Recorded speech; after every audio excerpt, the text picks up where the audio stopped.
चलिए, ये जो चैप्टर है the tale of Melon City, ये जो टेल है इसका मतलब है कहानी। यानी आज हम लोग एक ऐसी कहानी पढ़ रहे हैं जो मतलब बड़ी इंटरेस्टिंग होने वाली है। इट मीन्स एक ऐसी जगह जाने वाले हम लोग अभी कुछ देर में जहां पर सारे बेवकूफ भरे पड़े हैं, बेवकूफों का साम्राज्य है। अगर कोई एरिया बेवकूफों का है तो उस एरिया का जो सबसे बड़ा बेवकूफ होगा वो उस एरिया का राजा होगा। ऐसा बोलते हैं कि तुम लोग चोरों के राजा हो, तो तुम लोग बहुत ज्यादा एक्सपर्ट हो चोरियां करने में, तो तुम्हारा राजा कौन होगा? जो टॉप की चोरियां करता होगा। एक ऐसा चोर जो आंखों की साइड देख ले तो काजल गायब, जूतों की साइड देख ले तो जुराब गायब, पैंट की साइड देख ले या पर्स या वॉलेट की साइड देख ले तो अंदर से पैसे गायब। मतलब एक बहुत बड़ा एक्सपर्ट जिसको बोल सकते हैं। तो आज हम लोग ऐसी ये कहानी के बारे में डिस्कस कर रहे हैं जिस कहानी का नाम है the tale of Melon City. The tale means कहानी, मेलन सिटी मीन्स एक ऐसा साम्राज्य जहां पर सारे बेवकूफ भरे पड़े हैं। यानी हम लोग एक ऐसी कहानी के बारे में डिस्कस करने जा रहे हैं जहां पर सारे बेवकूफ हैं। वहां लोगों का रहन सहन, उनकी जो डेली रूटीन है जिसको हम लोग ऑर्डर ऑफ द डे बोल सकते हैं, वो बिल्कुल डिफरेंट है। हम लोगों की डेली रूटीन क्या होती है? हम लोग मॉर्निंग में उठते हैं और शाम तक जो भी हम लोग अपना काम करते हैं डेली बेसिस पर वो करते हैं और रात को सो जाते हैं। मैक्सिमम ये होता है। लेकिन ये जो स्टोरी है, जिस स्टोरी के बारे में हम लोग बातें कर रहे हैं, वो बिल्कुल उल्टी है।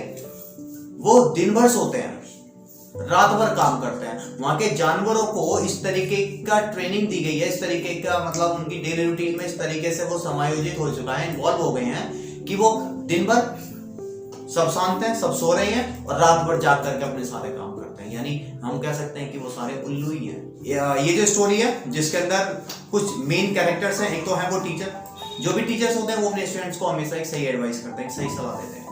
एक है वो स्टूडेंट। तो स्टूडेंट हमेशा क्या करता है, जो मतलब काफी टाइम पहले के जो स्टूडेंट्स हुआ करते थे वो हमेशा टीचर को अपने पेरेंट्स से ऊपर का दर्जा दिया करते थे। आज का टाइम बिल्कुल डिफरेंट है। The time has been totally changed. तो वो जो बच्चा था वो हमेशा टीचर अपने गुरु के साथ, टीचर को गुरु मान बोला जाता है, तो वो हमेशा अपने गुरु के साथ में ही अपना टाइम स्पेंड करना पसंद करता था और वो उन्हीं के साथ ही रहना, मतलब मैक्सिमम टाइम वो अपने गुरुओं के साथ में ही देता था। और वहाँ की जो लोग हैं, वहाँ की जो लोगों की जो डेली रूटीन है वो मैं अभी तुम लोगों को बता ही चुका हूँ। तो अब ये क्या करता है, वहाँ के जो टीचर्स हैं यानी वहाँ के जो गुरु हैं वो अपने शिष्य को एक ऐसे लोगों की बारे में बात करते हैं, एक ऐसे साम्राज्य के बारे में बात करते हैं जो बिल्कुल डिफरेंट है। तो आज जब टीचर ने यानी गुरु ने अपने बच्चे को मींस अपने स्टूडेंट को जब इस तरीके का कोई एक एरिया बताया, एक ऐसी जगह बताई कि जहां पर बिल्कुल डिफरेंट है, जहां पर सारे बेवकूफ भरे पड़े हैं, वो लड़का बहुत ज्यादा एक्साइटेड हुआ कि भाई ऐसा भी कैसा हो सकता है। यानी जो स्टूडेंट था वो बहुत ज्यादा एक्साइटेड हुआ एक ऐसे एरिया के बारे में जानने के लिए जहां पर सारे बेवकूफ ही हैं, जहां पर रात भर वो काम करते हैं और दिन भर वो सोते हैं। मतलब टोटली डिफरेंट था, अपोजिट था, हम लोगों की डेली रूटीन के अगेंस्ट था सारा कुछ। तो ये जो स्टूडेंट है अपने गुरुजी से बोलता है कि गुरुजी मैं ऐसे एक एरिया में जाना चाहता हूँ। तो ये जो स्टूडेंट था, स्टूडेंट ने अपने टीचर के सामने एक डिमांड रखी कि मैं ऐसे एरिया के अंदर जाना चाहता हूँ। तो गुरु ने इसको बोला कि तू बेकार के कामों में मत पड़, तू वहां पे मत जा और तू यहाँ पे सही है, अपनी शिक्षा ले और जो भी तुझे करना अपनी लाइफ में सक्सेस होने के लिए वो कर, लेकिन तू ऐसे एरिया में मत जा, नहीं तो तू भी बेवकूफ हो जाएगा, तू भी पागल हो जाएगा। एक अकेला इंसान जो बहुत सही है, सही मेंटेलिटी वाला है, वो सारे बेवकूफों के बीच में अगर चला जाता है तो उसकी मेंटेलिटी पे भी फर्क पड़ने वाला है। तो गुरुजी ने इसको समझाया कि भाई तू ऐसे एरिया में मत जा बिल्कुल भी। लेकिन वो कहता है कि चलो ठीक है मैं नहीं जा रहा, लेकिन मैं फिर भी एक बार जाना चाहता हूँ, मैं रहना नहीं चाहता, लेकिन मैं एक बार देख लूँ वहां पर होता क्या है।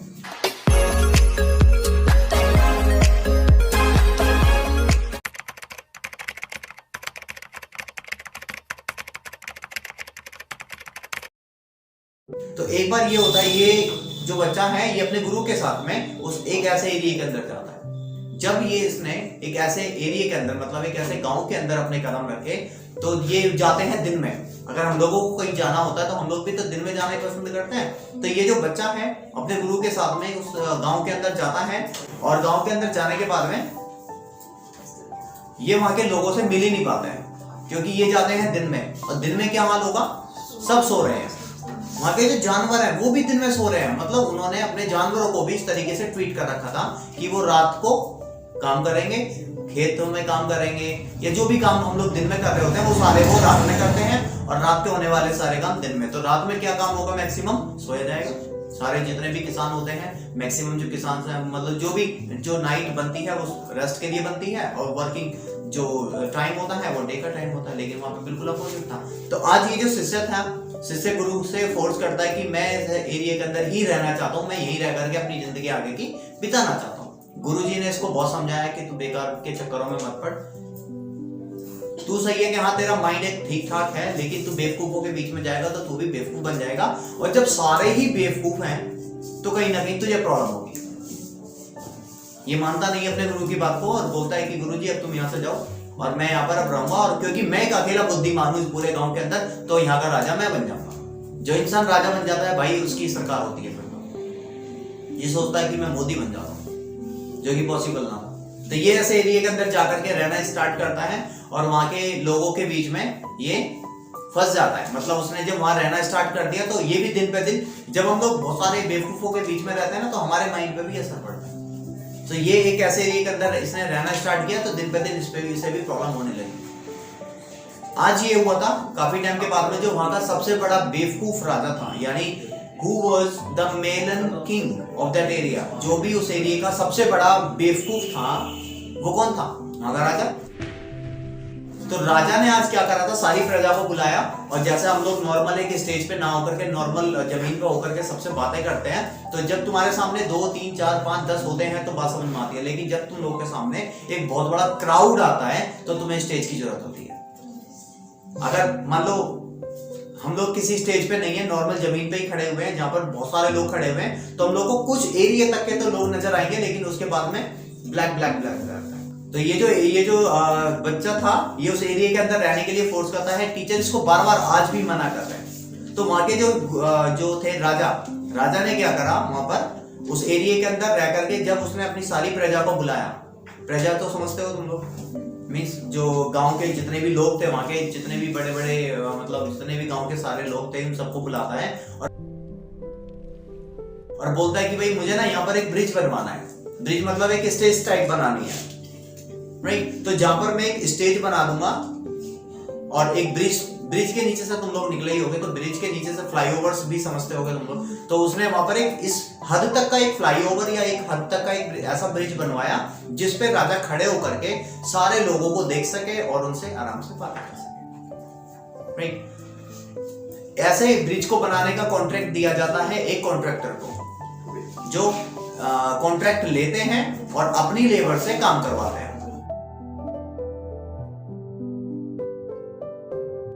पैसे का लेन देन करता है कोई और वहां की लेबर काम करती है कुछ और, ये तो तुम लोग समझते ही हो। अब राजा ने एक ऐसे इंसान को बुलाया और बोला कि ये कॉन्ट्रैक्ट मुझे जल्द से जल्द चाहिए, मतलब जल्द से जल्द यहाँ पर एक ऐसी स्टेज बनाई जा सके जहां पर मैं लोगों से, अपनी प्रजा से आराम से देख करके उनको बातें कर सकूं, उनको ऑर्डर कर सकूं, उन पर अपना जो भी मतलब काम करवाना है अपने गांव के अंदर, उसको मैं आराम से अपने डिसीजंस को ले सकूं और सबसे मैं देख सकूं, और हर कोई मुझे देख करके मुझसे बातें कर सके। वहां पर एक ऐसे कॉन्ट्रैक्टर को बुलाया गया और उसने बोल दिया कि ठीक है, हम आपके कॉन्ट्रैक्ट को बहुत जल्द से जल्द कंप्लीट करा देंगे। अब होता है काम स्टार्ट। अब वहां पर कुछ टाइम के बाद में ये जो कॉन्ट्रैक्टर है, कॉन्ट्रैक्टर ने काम कराना स्टार्ट कर दिया, और कुछ दिन के बाद में वो कंप्लीट हो गया। यानी राजा ने बोला है, अगर राजा की बात को टाला जाएगा तो सबसे पहले उसको सूली पे चढ़ा दिया जाएगा, यानी उसको खत्म कर दिया जाएगा, राइट। मृत्यु दंड दिया जाएगा एक ऐसे इंसान को जो कॉन्ट्रैक्टर था, अगर उसका काम पूरा नहीं हुआ। तो कॉन्ट्रैक्टर ने, जिसको कॉन्ट्रैक्ट मिला था उस स्टेज को तैयार कराने के लिए, जो थोड़ी सी मतलब सर्कल में था, जैसे इंद्रधनुष होता है, तो उस सर्कल में उसने तैयार कर दिया बहुत जल्द। लेकिन जल्दी का काम शैतान का होता है। तो उसने ब्रिज को बहुत अच्छे से तैयार तो कर दिया, लेकिन जिस दिन वो ब्रिज बन करके तैयार हुआ, मतलब जो स्टेज बन करके तैयार हुई डिजाइन में, आज राजा आता है अपने उसको देखने के लिए। तो राजा जब जहां पे भी जाते हैं ना, तो हमेशा अपने मुकुट को लेकर के साथ चलते हैं, क्योंकि उनकी जो रिस्पेक्ट होती है, उनकी जो इज्जत होती है, वो उनके मुकुट में होती है। अगर किसी की भी राजा का मुकुट नीचे गिरता है तो वो हारा माना जाता है। जैसा आप लोगों ने रामायण में भी देखा होगा, जब अंगद पैर जमा देते हैं तो उसको पैर को उठाने के लिए रावण खुद आता है कुछ देर के बाद में और उसका मुकुट गिर जाता है, तो उसकी बहुत बड़ी हार हो जाती है वहीं पर।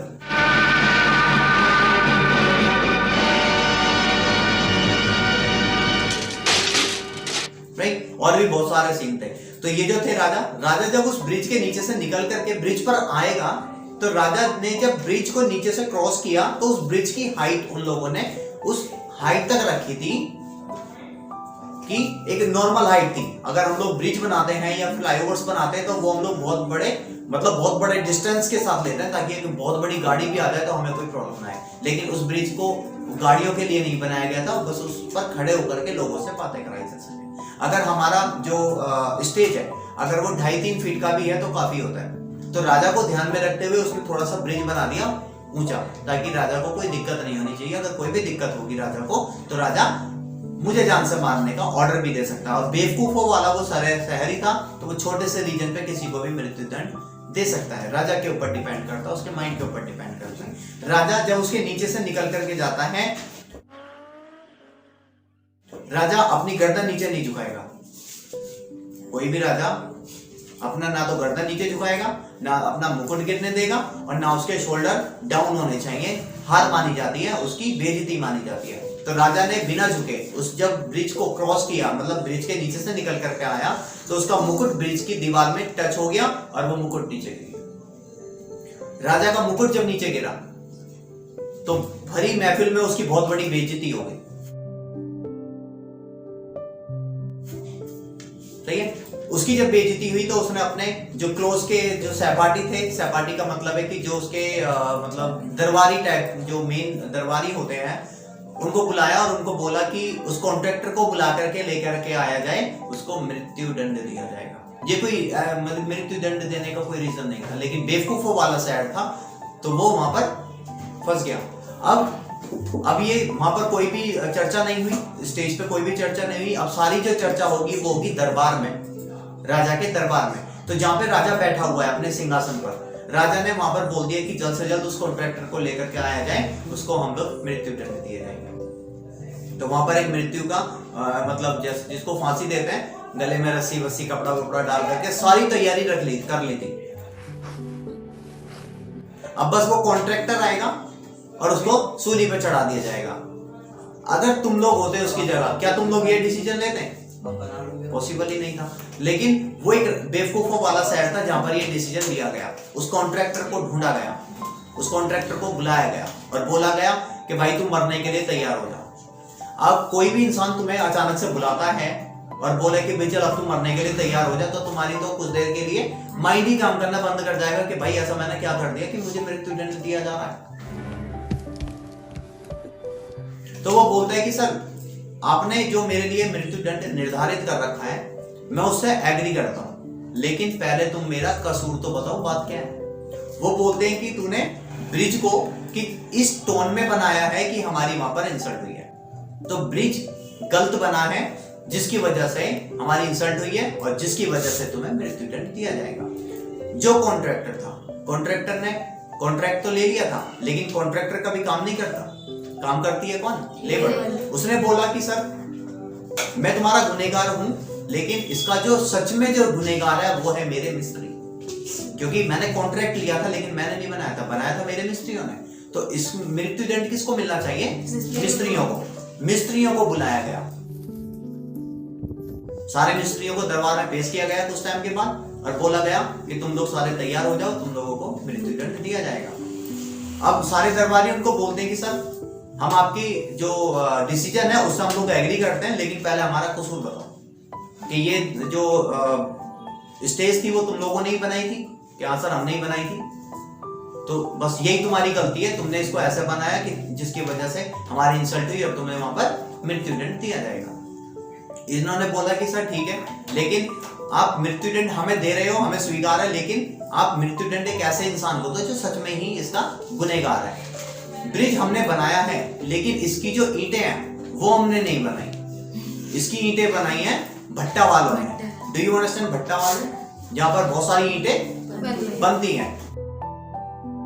तो ये हमारी गलती नहीं है, आप इसको आप पनिश करो, हमें मत करो, लेकिन ऐसे इंसान को करो जिसने ईंटें बनाई है। तो आप भट्टा वाले को बुलाओ। भट्टा वाले को बुलाया गया।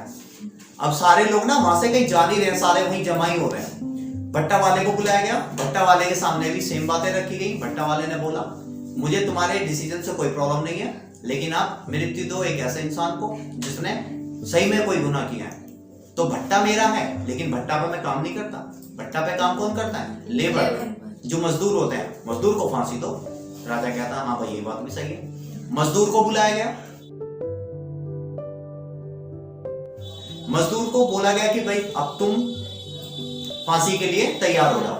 मजदूर बोलते हैं कि सर इसमें हमारी कोई गलती नहीं है, हमारा वहां पे ना कोई खेल तमाशा दिखाने वाले आए थे, जिनके साथ छोटे बच्चे भी थे, उनकी वाइफ भी थी, और उसने घुंघरू पहने हुए थे। हम जिस समय ईंट बना रहे थे उस समय वहां पर खेल तमाशा देखने वाले दिखाने वाले आए हुए थे। तो हम ईंटें तो बना ही रहे थे, लेकिन साथ में हमारा ध्यान वहां पे भी था। तो इसमें हमारी कोई गलती नहीं है, आप हमें फांसी मत दो। फांसी किसको मिलनी चाहिए? जो खेल तमाशा दिखाने वाले हैं। इसमें हमारी क्या गलती है? कहता ठीक है, ढूंढो उस खेल तमाशा दिखाने वाले को, ये उसकी गलती है। अब खेल तमाशा दिखाने वाले को बुलाया गया, उसके बच्चे आए, उसकी वाइफ आई, वो खुद आया। अब उनके ऊपर पनिश थी। अब देखते हैं कि कौन मरता है। उसने बोला कि सर इसमें मेरी कोई गलती नहीं है। जब खेल तमाशा दिखाने वाले की वाइफ आई, हस्बैंड आया, उसके बच्चे आए और उनको बोला गया कि भाई इन सबको फांसी पे चढ़ा दो, तो उन्होंने बोला कि सर इसमें हमारी कोई गलती नहीं है। इसमें गलती है इस पजेब की।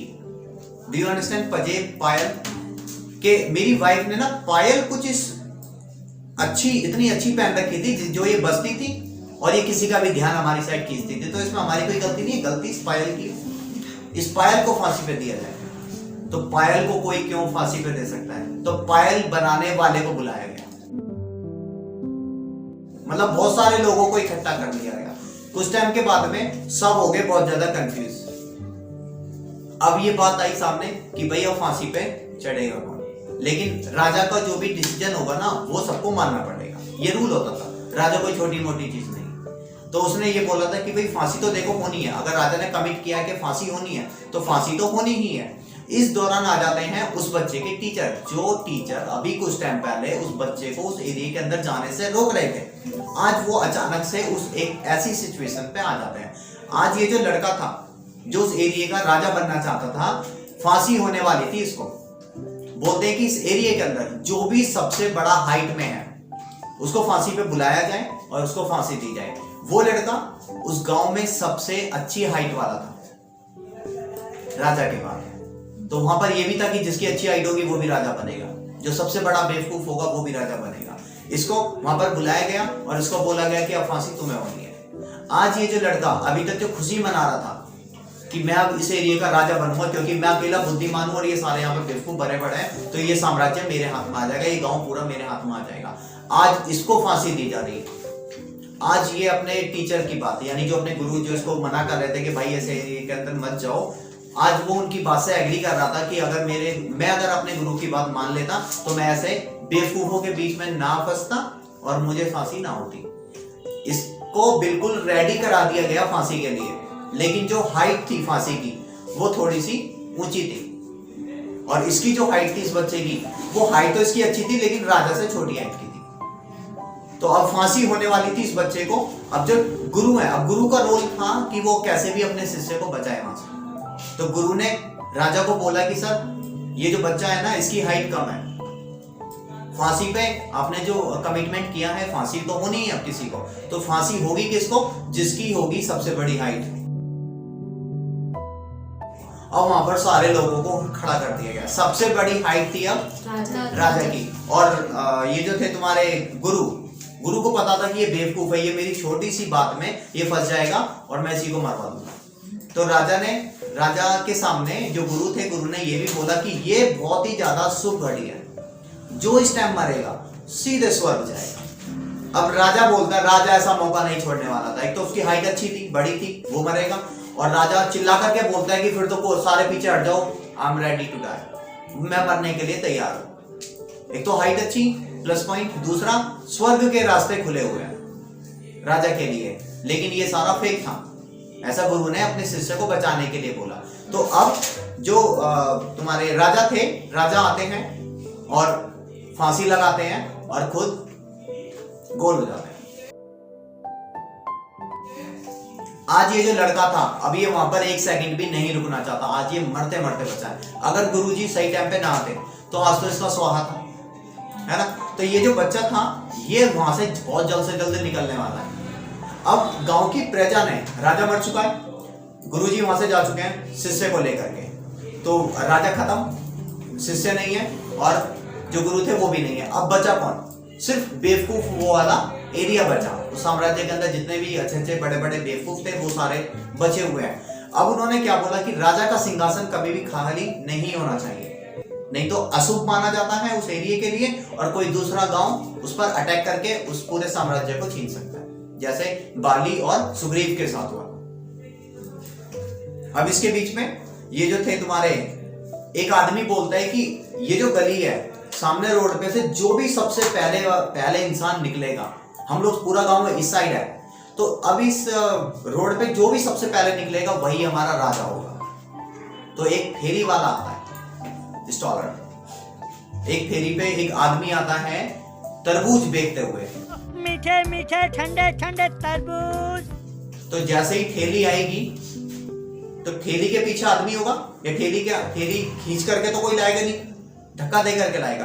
तो अगर ये रास्ता है तो सबसे पहले ठेली आएगी और ठेली की पहली पट्टी दिखती है, फिर उसके बाद में तरबूज, उसके बाद में आदमी। तो सबसे पहले आया कौन? तरबूज। तो उस तरबूज को राजा के सिंहासन पे रखा गया। अब वहां का जो राजा है वो तरबूज चैप्टर होगा। इसके पहला क्वेश्चन ये 3 नंबर के लिए, जो गुरुजी हैं वो अपने बच्चे को यानी अपने स्टूडेंट को एक ऐसे एरिया में जाने के लिए मना करते हैं, क्यों? पहला क्वेश्चन 3 नंबर के लिए। नेक्स्ट क्वेश्चन ये है कि गुरुजी को पता था कि ये एरिया बहुत ज्यादा खराब है, फिर भी वो अपने बच्चे को नहीं रोक पाए, क्यों? यानी अपने शिष्य को नहीं रोक पाए, क्यों? नेक्स्ट, फांसी का असली हकदार था कौन और किन किन लोगों को बुलाया गया और क्या क्या उन सभी के बीच में बातें हुई? Answer in your words, 6 marks के लिए। नेक्स्ट और लास्ट क्वेश्चन, किस तरीके से गुरुजी अपने स्टूडेंट को बचाते हैं और राजा को ही फांसी करवाने पे बाध्य कर देते हैं? 3 मार्क्स के लिए। नेक्स्ट और लास्ट क्वेश्चन, इस एरिया के अंदर जो सबसे पहला राजा था उसकी क्या क्वालिटी होनी चाहिए और at the end of story आज इसका राजा कौन है?